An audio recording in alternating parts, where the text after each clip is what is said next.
What would drive a mother to give away all 7 of her sons? And what kind of man would take them in, sight unseen? This isn't just a story about hardship. It's about how unexpected acts of kindness can rebuild an entire life. But what happens when feelings grow stronger than anyone expected? Thank you so much for watching and for all your comments. Let me know at the end if you liked this story, and where you're watching from and why you're following this. The harsh winter wind howled across the Montana plains as Thomas Blackwood stood on the porch of his sprawling ranch house. At 45, the lines on his weathered face told stories of struggle and solitude. 10 years had passed since his wife Sarah's death, leaving him alone on the 1,000-acre cattle ranch they'd built together. The Blackwood Ranch had prospered under his care, but the large house echoed with emptiness each night. "Another day," Thomas muttered, pulling his coat tighter. The year was 1885, and life in Montana Territory demanded constant vigilance. His cattle needed tending, fences required mending, and the upcoming winter promised to be brutal. What he needed was help, hands to work the land, but good labor was scarce in these parts. Thomas mounted his chestnut stallion and rode toward town. Mill Creek was a small settlement, just 20 buildings stretched along a dusty main street, but it was where ranchers gathered for supplies and news. As he hitched his horse outside the general store, he noticed a commotion down the street. A crowd had gathered around a woman and several children. The woman, thin and desperate-looking, stood with 7 boys ranging from about 5 to 17 years of age. All wore tattered clothes despite the biting cold. "What's happening here?" Thomas asked Sam Wilson, the blacksmith. "That's Martha Reynolds," Sam replied. "Her husband died in a mining accident last spring. She's been struggling since. Now she's offering to indenture her boys to anyone who'll take them. Says she can't feed them no more." Thomas frowned. "Indenture? That's practically selling them." "Hard times make for hard choices," Sam shrugged. "She's hoping to find them places as farmhands or apprentices. Better than starving, I reckon." Thomas watched as Martha pleaded with the townsfolk. Her voice carried on the wind. "Please, they're good boys, hard workers. They just need food and shelter. I just can't keep them fed anymore." The oldest boy stood straight-backed, his jaw clenched as he stared ahead, pride battling shame on his young face. The youngest clung to his mother's skirt, confused and frightened. "Nobody wants all 7. Someone in the crowd called out. "Maybe the older ones, but not the little ones. They need to stay together," Martha insisted, though her voice wavered. "They're brothers." Thomas stepped forward before he could think better of it. "I'll take them." The crowd parted, and Martha turned to him with disbelief in her red-rimmed eyes. "All 7? She asked, hope and heartbreak mingling in her voice. "My ranch needs hands," Thomas said simply. "Boys need to eat." Seemed straightforward enough. The oldest boy stepped forward. "I'm James," he said, offering his hand with surprising formality. "These are my brothers, William, Henry, Charles, Edward, Robert, and little Joseph." Thomas shook James's hand, noting the calluses already formed there. "Thomas Blackwood. I've got a big ranch 3 miles east. Works hard, but food's plentiful." Martha's shoulders slumped with relief, but tears streamed down her face as she knelt to embrace Joseph. "You'll be good for Mr. Blackwood, won't you? All of you?" "What about you, ma'am?" Thomas asked, watching her whisper goodbyes to each son. "I'll find work in town," she said, though uncertainty clouded her eyes. "Perhaps as a laundress or cook." Thomas looked at the 7 boys, then back at their mother. Something in her dignified desperation reminded him of Sarah in those early difficult years. "My ranch needs a housekeeper too," he said gruffly. "Can't have these boys living like savages." Martha's head snapped up. "Sir? There's a small cabin near the main house. It was for the foreman, but he left last fall. You and the younger boys can stay there. The older ones can bunk in the ranch hands' quarters. You'd take me too?" Martha whispered, disbelieving. "Family should stay together," Thomas replied, uncomfortable with the emotion in her gaze. "Besides, 7 boys need their mother." As they loaded their few possessions onto Thomas's wagon, the youngest boy tugged at his mother's dress. Are we going to be okay now, Mama? Martha looked at Thomas, who was helping James secure their belongings. I think we might be, Joseph, she said softly. I think we might be.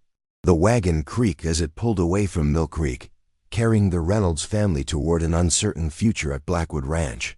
Thomas sat tall in the driver's seat, wondering what Sarah would think of his impulsive decision. As the wind picked up again, he could almost hear her laughter on the breeze, approving of his momentary madness. The first light of dawn crept through the windows of the foreman's cabin as Martha Reynolds stirred from sleep. After 2 weeks at Blackwood Ranch, she still woke with a moment of disorientation before remembering where she was and why. The cabin was small but solid. One main room with a pot-bellied stove, a tiny bedroom where she slept with Joseph and Robert, and a loft where Edward and Charles had made their beds. She slipped from beneath the worn quilt, careful not to wake the boys, and stoked the dying embers in the stove. The December morning was frigid, her breath forming small clouds as she moved about the cabin. Through the window, she could see the main house where Thomas lived alone, smoke already rising from its chimney. The man rose before dawn every day, a habit formed over decades of ranching. Martha pulled her shawl tighter and began preparing breakfast. The pantry was well stocked, a luxury she hadn't known in years. As she worked, she reflected on the strange turn her life had taken. Thomas Blackwood was a mystery to her. Gruff and taciturn, he spoke little, but his actions betrayed a kindness he seemed reluctant to acknowledge. Outside, she heard James and William heading to the barn. Her oldest sons had taken to ranch work immediately, earning Thomas's grudging approval with their willingness to learn and work hard. At 17 and 15, they were already becoming men, growing stronger each day with regular meals and purposeful labor. Mama? Joseph's sleepy voice called from the bedroom doorway. At 5 years old, he was still adjusting to their new home, often waking disoriented. Come here, little one, Martha smiled, lifting him onto her hip. Shall we get breakfast ready for your brothers? By the time the table was set, all her sons except James and William had gathered in the cabin. Charles, 12 and serious-minded, was explaining something to 10-year-old Edward, while 8-year-old Robert tried to teach Joseph a hand-clapping game. A knock at the door silenced them. Thomas stood outside, his tall frame filling the doorway. Morning, he said awkwardly. Just checking if the boys are ready to start chores. They're just having breakfast, Martha replied. Would you care to join us, Mr. Blackwood? Thomas hesitated, his eyes darting to the crowded table. I've eaten already, ma'am, but thank you. Boys, Martha said, finish up quickly. Mr. Blackwood needs your help today. Charles nodded solemnly. Yes, Mama. Mr. Blackwood is teaching me to mend fences today, and I'm helping with the chickens, Robert announced proudly. Thomas's expression softened slightly. Edward's coming with me to check on the western herd. We might be back late. Martha nodded, hiding her worry.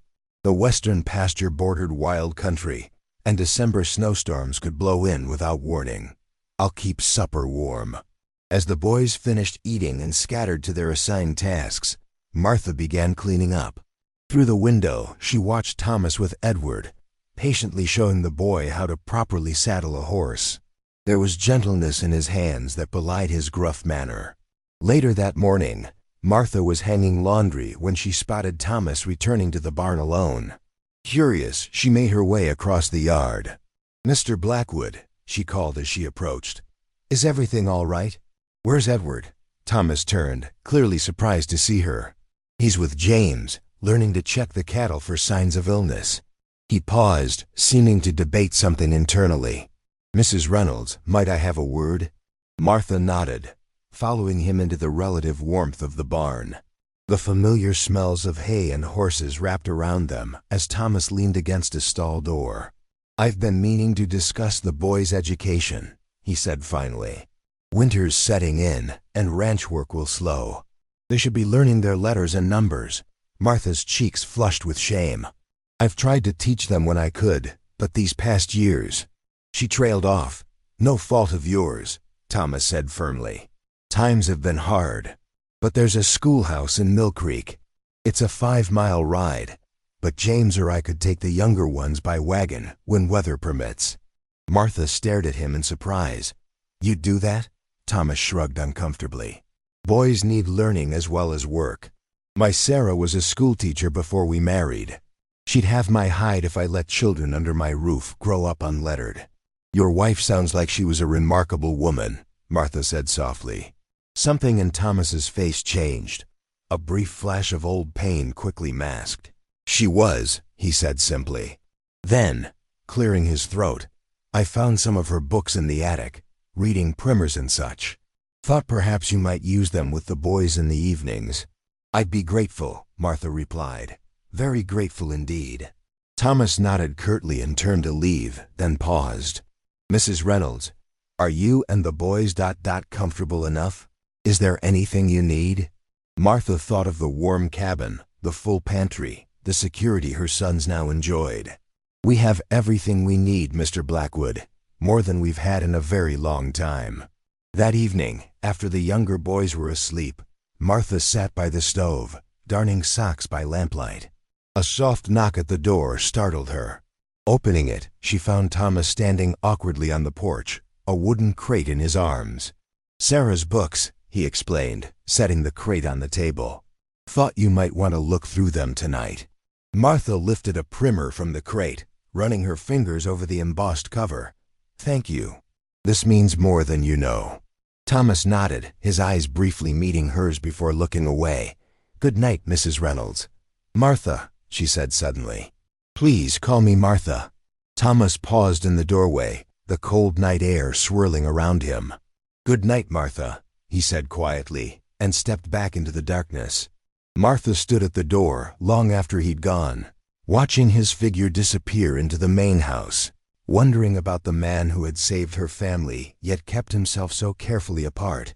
January brought heavy snows to Blackwood Ranch, transforming the landscape into a vast white wilderness. The work changed with the season. Less riding and herding, more indoor tasks and constant battle against the elements. Thomas had to admit that having the Reynolds boys around made the winter more manageable. James and William proved invaluable in caring for the livestock, while Charles showed a surprising aptitude for carpentry, helping Thomas repair furniture and tools in the barn workshop. What Thomas hadn't anticipated was how the house would change. For years he'd lived in silence, speaking only when necessary to hired hands who came and went. Now the property hummed with life.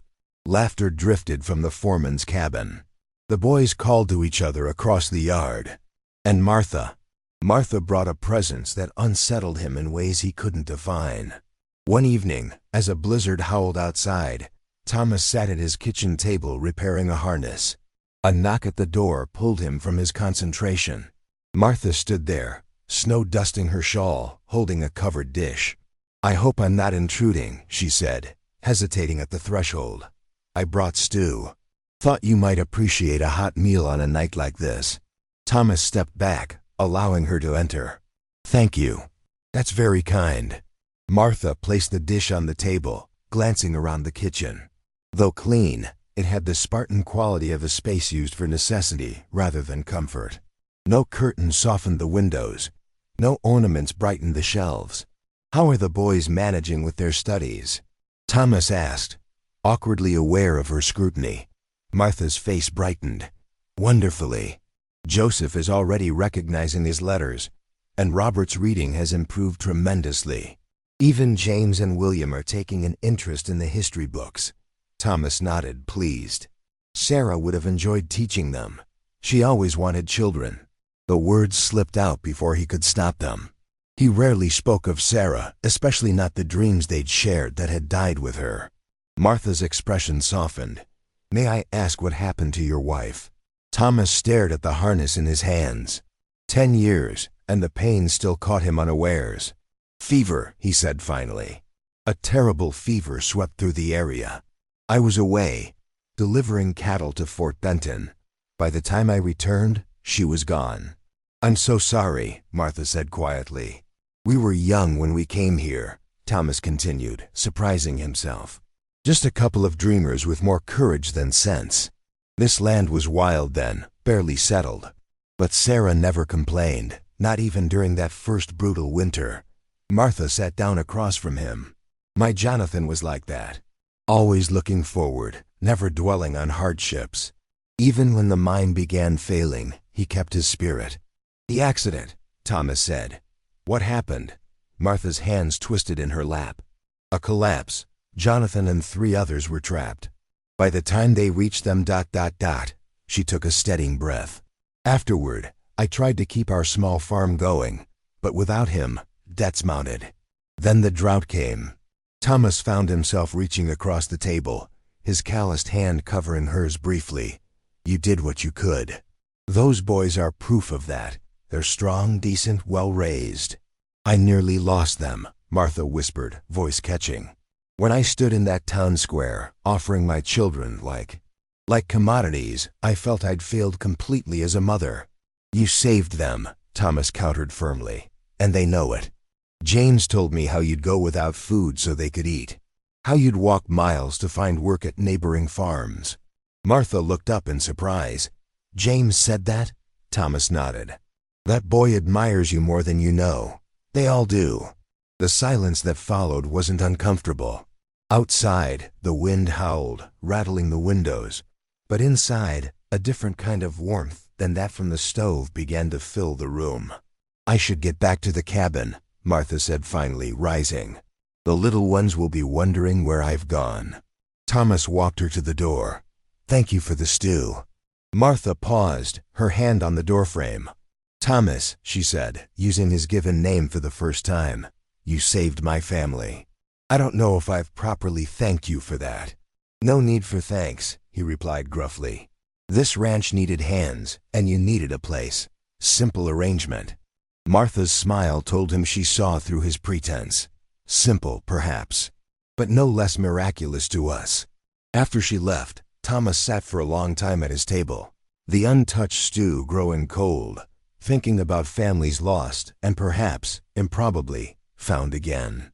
The blizzard lasted 3 days, confining everyone to their respective dwellings. When it finally cleared, the ranch lay buried under drifts higher than a man's head in places. Thomas rose at dawn to begin the arduous task of digging paths to the barn and outbuildings. He was surprised to find James and William already at work, shovels in hand, their breath forming clouds in the frigid air. Thought you could use some help, Mr. Blackwood, James called, pausing to lean on his shovel. Much appreciated, Thomas replied, grabbing his own shovel from the porch. Animals need tending, snow or no snow. They worked in companionable silence, carving a path through the drifts. When they reached the barn, they found several roof beams straining under the weight of snow. This needs clearing before it collapses, Thomas said, eyeing the roof with concern. But it's dangerous work in these conditions. Jane studied the situation. If William and I climbed up through the hayloft, we could push the snow off from above while you braced those beams from below. Thomas hesitated, reluctant to put the boys at risk. I don't know. We've done similar work before, William added. Our pa taught us to roof when we were younger. Thomas recognized the pride in their voices, young men eager to prove their worth. All right, he conceded, but carefully. Your mother would have my hide if anything happened to you. As they worked to save the barn, Thomas found himself impressed by the boys' ingenuity and determination. They moved with the coordination of brothers who had relied on each other through hard times. By midday, the danger had passed, the roof cleared and temporarily reinforced until proper repairs could be made. You boys did good work today, Thomas said as they trudged back toward the houses. Real good work. The simple praise brought smiles to their faces, smiles that reminded Thomas of their mother. He realized with a start that Martha's face came easily to his mind now. Her expression when she laughed, the determined set of her jaw when tackling difficult tasks. Somewhere in the past months, she had ceased to be merely Mrs. Reynolds in his thoughts and had become simply Martha, a woman of remarkable strength and grace. As they approached the cabin, Martha emerged with Joseph bundled in her arms, her face anxious until she spotted them. Thank goodness, she called. I was beginning to worry. Barn roof needed clearing, Thomas explained. Your boys saved it from collapse. Martha's proud smile at her sons warmed something in Thomas that had been cold for a very long time. Come inside, she invited them all. I've got coffee brewing and stew simmering.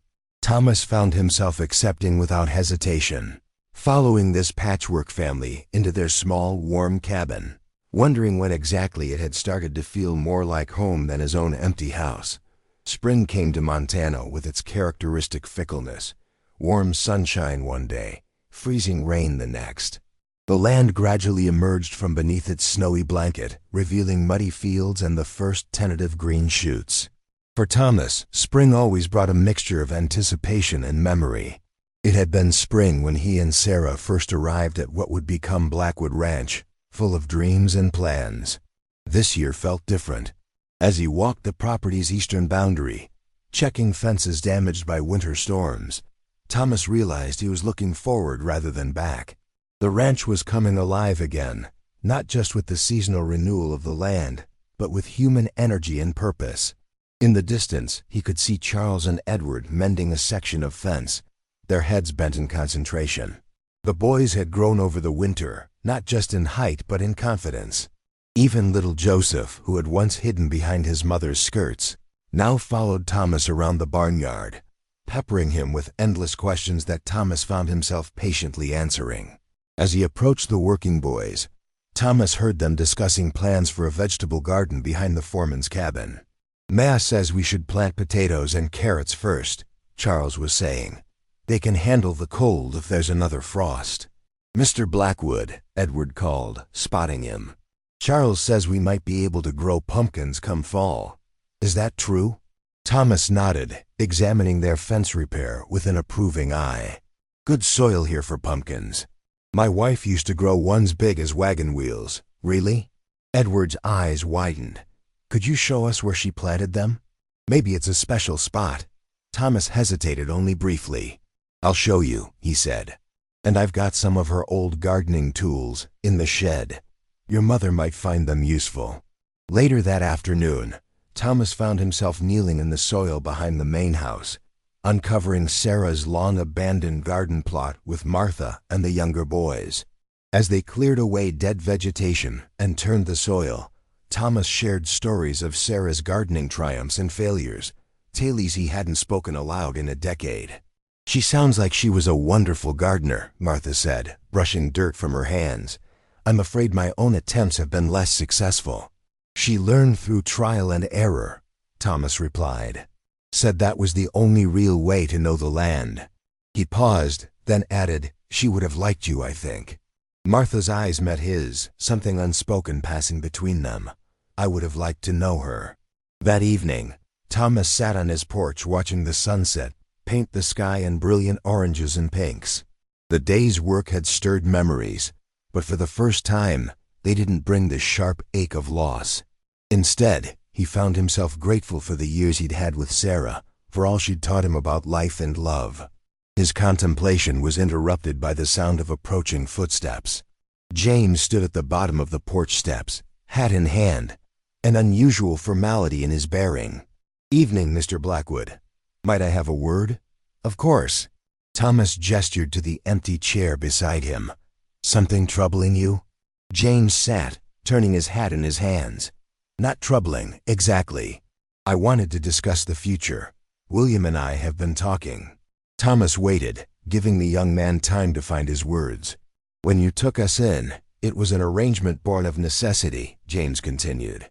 "But these months here, they've been more than just shelter and work. For me as well," Thomas admitted. James looked up, surprised by the confession. "William and I want to stay on permanently. Not as charity cases, but as proper ranch hands. We want to learn everything about running a cattle operation. Maybe someday ... He trailed off, then squared his shoulders. "Someday we hope to have land of our own, but until then, we want to be of real value here." Thomas studied the young man before him, no longer a boy, but someone on the cusp of manhood, with clear eyes and a determined set to his jaw. "I'd be proud to have you and William stay on," he said simply. "More than proud." Relief washed over James's face. "Thank you, sir." There's one more thing. He hesitated. It's about Ma. Thomas felt a sudden tightness in his chest. What about her? She's been saving to move to town, get a proper job. Thinks she's imposing on your charity. James met Thomas's gaze directly. But this place has been good for her. I haven't seen her smile so much since Pa died. Thomas stood abruptly, moving to the porch railing. Your mother is welcome to stay as long as she wishes. The cabin is hers. With respect, sir, James said carefully. I don't think she needs to hear that from me. She needs to hear it from you. Thomas turned, understanding the young man's meaning all too clearly. You're suggesting I'm not suggesting anything specific, sir, James replied, rising. Only that my mother deserves happiness, and I haven't seen her this content in years. He placed his hat back on his head. Neither have you, I'd wager. After James left, Thomas remained on the porch long after darkness fell, thinking about second chances and the courage it takes to reach for them. The next morning dawned clear and bright, a perfect spring day. Thomas rose early and walked to the small hill behind the ranch house where Sarah was buried. He hadn't visited as frequently this past winter, something that would once have filled him with guilt. I think you'd understand, he said quietly to the simple wooden cross. You always said life was for the living. He traced the carved letters of her name with his finger. I'll always love you, Sarah, always. But I think maybe my heart has room for more now. With a sense of peace he hadn't expected, Thomas walked back to the ranch. He found Martha hanging laundry behind the cabin, humming softly to herself. Good morning, he called, approaching. Martha turned, shading her eyes against the morning sun. Good morning, Thomas. You're up and about early. Wanted to catch you before the day got too busy, he replied, suddenly uncertain how to proceed. I was hoping we might talk. Martha's expression grew concerned. Is something wrong? No, nothing's wrong. Thomas took a deep breath. Just the opposite, in fact. Martha waited, her hand stilling on the damp sheet she'd been about to hang. James tells me you're thinking of moving to town, Thomas said finally. Martha looked away. We've imposed on your generosity long enough. The boys are stronger now, better fed. James and William have skills that will serve them well. And is that what you want? To leave? The directness of his question seemed to surprise her. What I want ... quote she began, then faltered. What I want hasn't factored into decisions for a long time, Thomas. I've had to focus on what's necessary. Thomas stepped closer. And if necessity weren't the only consideration, what would you want then? Martha's eyes searched his face. I'd want my boys to grow up somewhere stable. Somewhere they could put down roots and become the men I know they can be. Here, Thomas said simply. They could do that here. As your workers? Martha asked softly. Thomas shook his head. As family.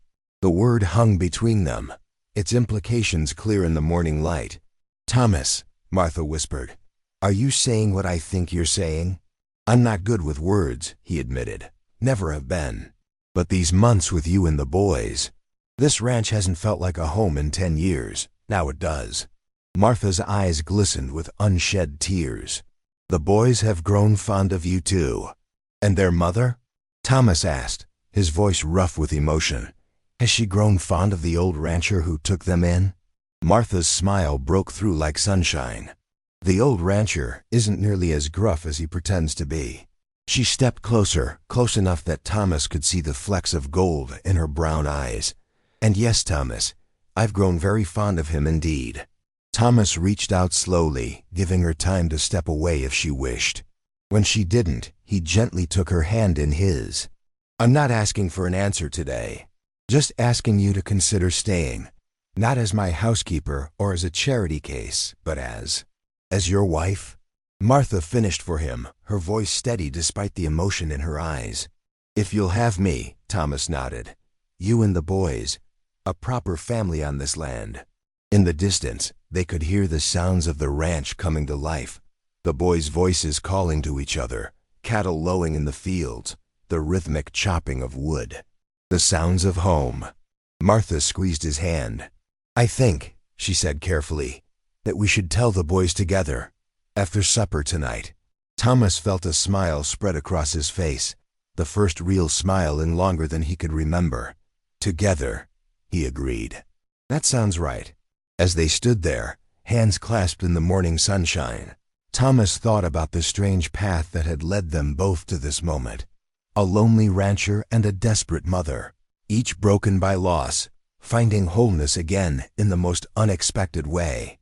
From the porch of the main house, young Joseph spotted them and came running across the yard, his brothers following at a more dignified pace. As the family gathered around them, curious about the unusual scene, Thomas and Martha exchanged a glance filled with promise. The Blackwood Ranch, once a place of solitary existence, had become something else entirely. A home again, filled with voices and laughter and the everyday miracles of family life.